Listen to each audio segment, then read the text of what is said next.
Suatu saat Rasulullah Shallallahu Alaihi Wasallam itu kedatangan Jibril alaihissalam.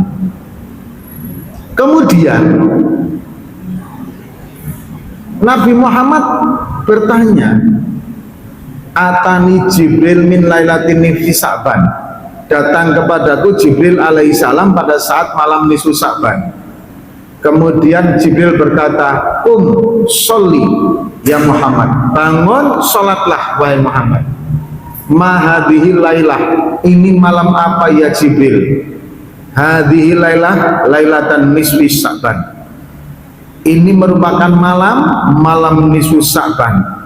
Apa yang diperbuat Allah untuk umat ini ya Jibril? Jibril menjawab, sesungguhnya Allah Subhanahu wa taala yuftahu abwaba salasami'atin. Allah membuka 300 pintu rahmat untuk umat ini. Dan Allah mengampuni kepada yang Dia kehendaki, kecuali mohon perhatikan, ketika kedatangan nisfu Sa'ban, jangan cuman kita ngejar ibadahnya tapi lupa menghilangkan penghalangnya. Ayo kita hilangkan penghalangnya, kita juga kejar ibadahnya, sehingga ibadah yang kita kerjakan tidak terhalang oleh penghalang-penghalang tersebut. Nah, sekarang apa saja penghalangnya? Yang pertama hadirin adalah yusyrik billahi syai'an, menyekutukan Allah Subhanahu wa taala dengan sesuatu perkara. Hadirin, orang Quraisy ini hadirin yang dirahmati Allah, kaum kafir Quraisy dulu zaman Rasul, sebelum mau menerima Islam, itu mereka ini juga percaya kepada Allah Subhanahu wa taala. Mereka ini tidak kafir, mereka ini musyrik. Jadi sebelum Nabi Muhammad diangkat menjadi nabi, mereka itu percaya kepada Allah. Maka Abu Jahal, Abu Lahab itu kalau bersumpah, wallahi ya Muhammad, kan gitu Pak ya. Kita nggak usah heran karena mereka juga mempercayai Allah Subhanahu wa taala. Cuman mereka menyekutukan dengan berhala, Lata, Uzza dan lain sebagainya. Ini disekutukan kepada Allah Subhanahu wa taala. Jadi mereka menyembah Allah memakai perantara itu. Akhirnya lama-lama mereka menyembah berhala itu, meninggalkan kekuasaan Allah Subhanahu wa taala. Dan sebelum itu umat-umat juga terjadi, Pak. Ada satu umat yang begitu luar biasanya dalam mencintai nabinya, mengkultuskan nabinya. Maka kemudian ketika nabi itu meninggal, ada salah satu orang berkata begini, untuk ngobatin kerinduan kita terhadap nabi kita, saya akan buatkan patung. Akhirnya dibuat patung, pemahat dulu Pak, bisa plek, persis sama nabinya Pak, dibuat sedemikian rupa, dibantu juga oleh iblis laknatullah alaih, ya kan. Akhirnya patung itu betul-betul menyerupai nabi mereka. Nah kemudian lama-lama karena saking cintanya kepada nabi, patung itu mulai dielu-elukan, diagung-agungkan, lama-lama disembah. Generasi selanjutnya menyembah patung tersebut. Nah apakah ini tidak terjadi zaman sekarang? Sama sekarang Pak. Dalam sebuah agama itu ada yang kemudian menjadikan nabinya Allah SWT dikultuskan menjadi sebagai jelmaannya, sehingga nabi tersebut kemudian dijadikan sebagai Tuhan karena merupakan jelmaan Tuhan di dunia. Ada yang percaya sampai seperti itu. Ada juga orang yang bertapa mensucikan diri dari uzlah kalau bahasa Islamnya, kemudian mencapai derajat tertentu disembah juga oleh umat manusia. Ini namanya musyrik. Nah kemudian kita juga jangan sampai terkontaminasi dengan kemusyrikan terhadap benda, keris, akik, apalagi Pak, yang kita percayai mempunyai kekuatan tertentu. Nggak ada diri. Kalau Allah nggak menghendaki, nggak ada sesuatu itu semua. Jangankan itu, bencana alam dahsyat apapun itu atas semua kehendak Allah Subhanahu wa taala. Tanpa kehendak Allah Subhanahu wa taala, kuasa Allah Subhanahu wa taala nggak mungkin semuanya. Nah ini hadirin, yang pertama musyrik.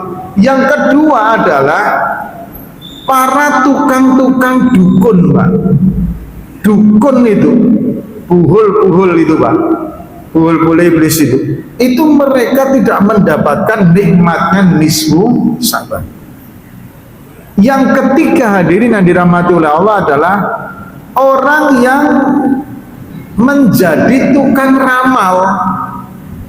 Hadirin yang dirahmati oleh Allah, begini Pak, sekarang ini hadirin, dunia itu ekonomi sedang dalam keadaan panik Pak.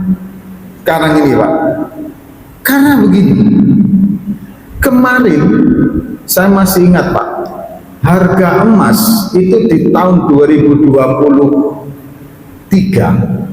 itu masih di angka 1.900 per troy.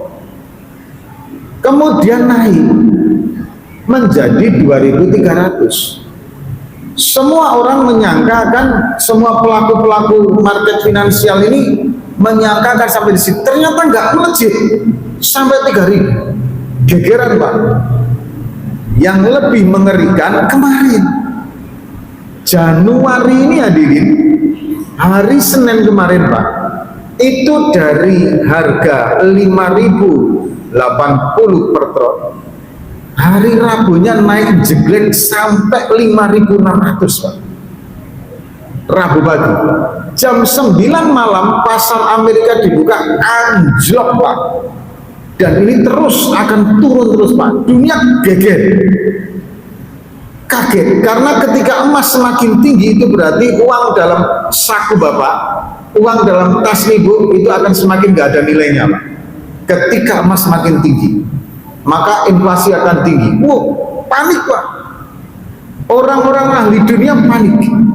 Ada orang yang kemarin pingsan gara-gara seharusnya dijual di 5.600, dia tahan, akhirnya menyesal sekarang. Kripto, Bitcoin anjlok semua, saham anjlok semua. Ini kacau Pak. Hadirin, diprediksikan, dianalisakan tahun sekian akan begini, sekian begini, sekian begini Pak. Hadirin, maka orang menjadi panik Pak.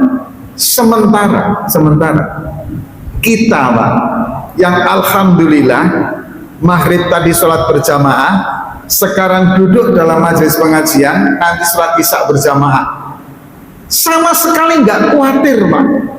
Optimis saja dengan keadaan ketika kita yakin kepada Allah SWT. Wa may yattaqillaha lahu makhraja. Asal kita benar-benar bertakwa kepada Allah, Allah pasti akan memberikan rezeki kepada kita.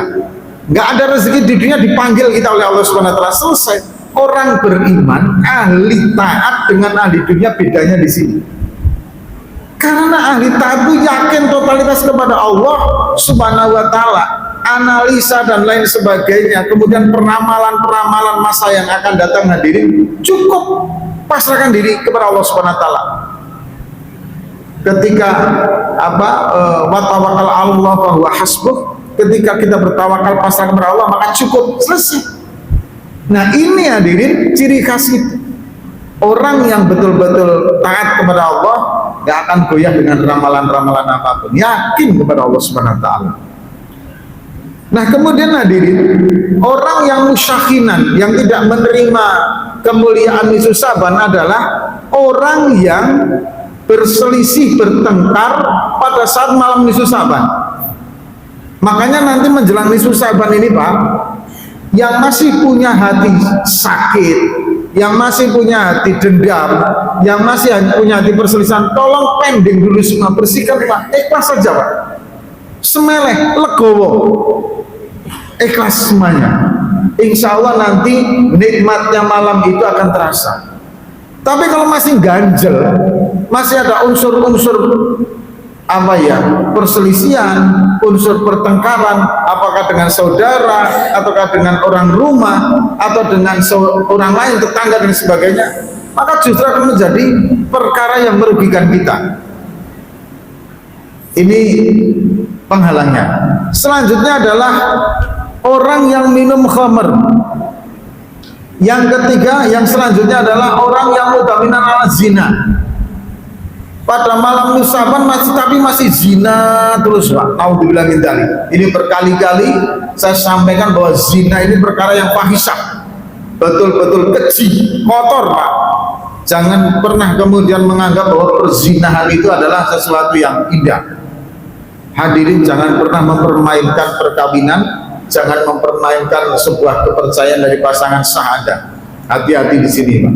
Berapa banyak fakta di lapangan membuktikan masa tuanya orang yang menyia-nyiakan keluarganya akhirnya justru berakhir dengan kesengsaraan. Kemudian hadirin yang dirahmati oleh Allah, kita lanjutkan. Orang yang memutuskan tali silaturahmi, orang yang memakan riba, dan orang yang durhaka kepada kedua orang tuanya. Ini yang berkaitan dengan penghalangnya nikmatnya momentum nisfu Sa'ban. Dan ini akan hilang tatkala seseorang itu bertaubat dan meninggalkannya. Taubat meninggalkannya, hilang penghalang itu, Pak. Orang yang bertaubat itu sesungguhnya jawaban dari Allah SWT.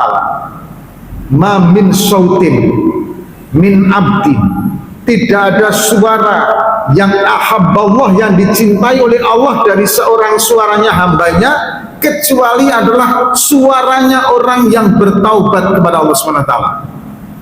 Jadi kalau ada orang yang bertobat itu, Pak, Allah itu sangat senang sekali. Bahkan kemudian Allah menjawab, sal, mintalah. Ada dalam kalimat lain, sil, mintalah, maka aku kabulkan. Orang yang bertobat doanya makbul. Maka ketika ada orang yang bertobat, jangan pernah diremehkan. Doanya luar biasa, Pak.